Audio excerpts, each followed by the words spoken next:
Oke, selanjutnya kita akan menganalisis komposit dari ZNO HAP. Komposit ini gabungan sintesis dari ZNO dan HAP.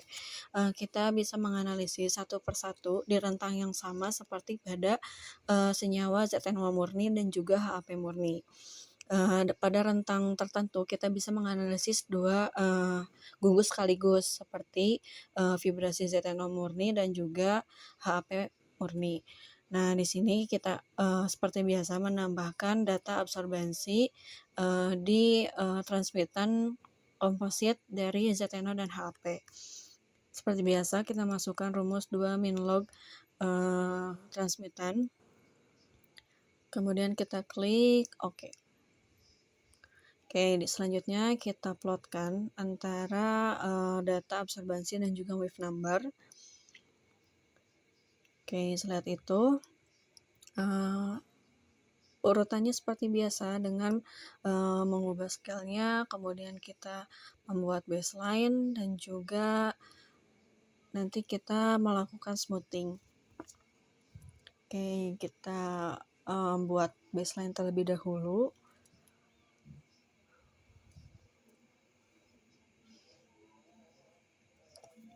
Oke, seperti biasa ya, kita percepat saja.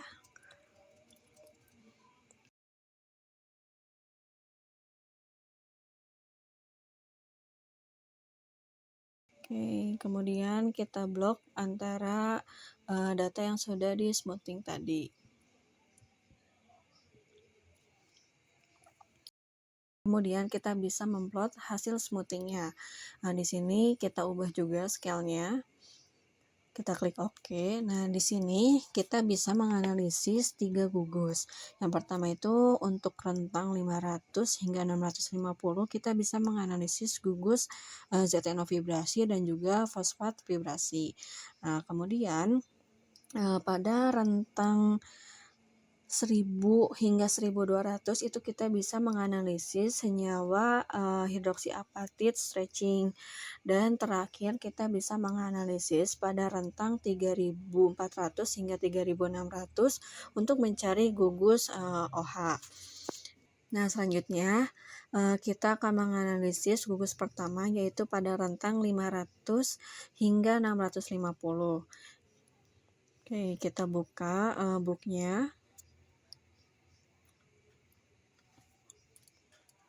Oke, kemudian kita blok antara data ke 500 hingga 650. Nah, di sini terlihat ya ada 3 peak yang bisa kita analisis. Kita lanjut saja untuk untuk menganalisis peaknya dengan multi peak fit, kemudian open dialog, dan kita pilih peak functionnya menjadi Gaussian. Kita klik OK. Kemudian kita bisa menandakan ketiga peak ini.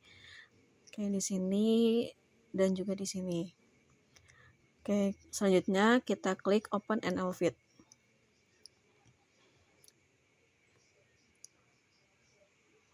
Oke, setelah itu kita lanjut saja untuk mengklik coverage. Dan kita mendapatkan data seperti ini.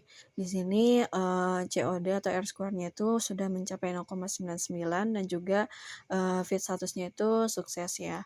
Nah, di sini tuh kita bisa menganalisis bahwa di rentang peak 569 itu tuh merupakan senyawa dari ZNO-nya. Nah, di sini tuh terlihat ya ada data peak 569 dan juga 604.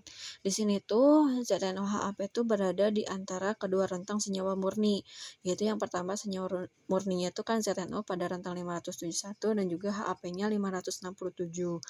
Nah, ZNO-HAP itu berada di tengah-tengahnya. Kemudian di sini terdapat peak yang 633 ini tuh menandakan gugus OH-nya itu juga terdeteksi pada rentang segini. Nah, selanjutnya kita bisa menganalisis untuk gugus HAP di HAP stretching di rentang 1000 hingga 1200. Oke, kita cari saja data ke 1000 hingga 1200, kemudian kita blokkan. Oke, selanjutnya kita bisa menganalisis untuk gugus hidroksiapatit stretching pada rentang 1000 hingga 1200. Di sini kita langsung saja mencari data ke 1000 hingga 1200. Kemudian kita bisa lihat ya di sini terdapat dua peak dan kita bisa langsung menganalisis dengan multi peak fit. Oke, selanjutnya kita tandai di kedua peak ini. Kemudian kita klik Open NL Fit. Oke, selanjutnya kita langsung aja klik Coverage, kemudian kita klik Done.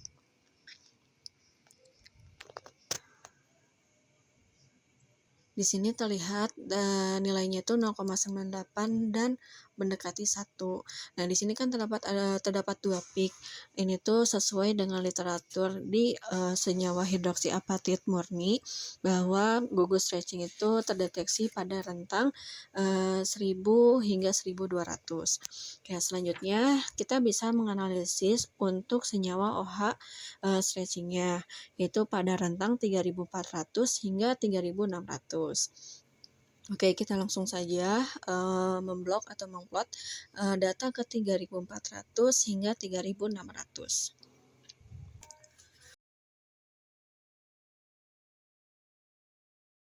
Oke, di sini terlihat ada 3 peak yang terbentuk. Kemudian kita bisa menganalisis dengan multiple peak fit. Kemudian kita tandai ke 3 peak ini. Oke, selanjutnya kita klik Open NL Fit. Kemudian kita klik Coverage. Dan kita klik Done.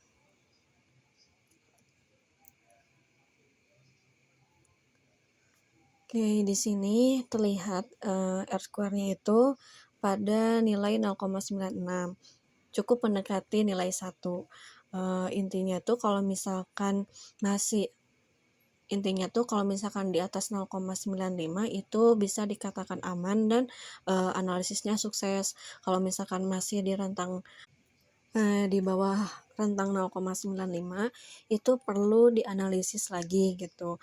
Bisa dengan melakukan smoothing dan juga memperkecil rentangnya. Mungkin cukup sekian ya untuk analisis FTIR dari ketiga senyawa yaitu ZNO murni, HAP murni, dan juga komposit dari ZNO HAP.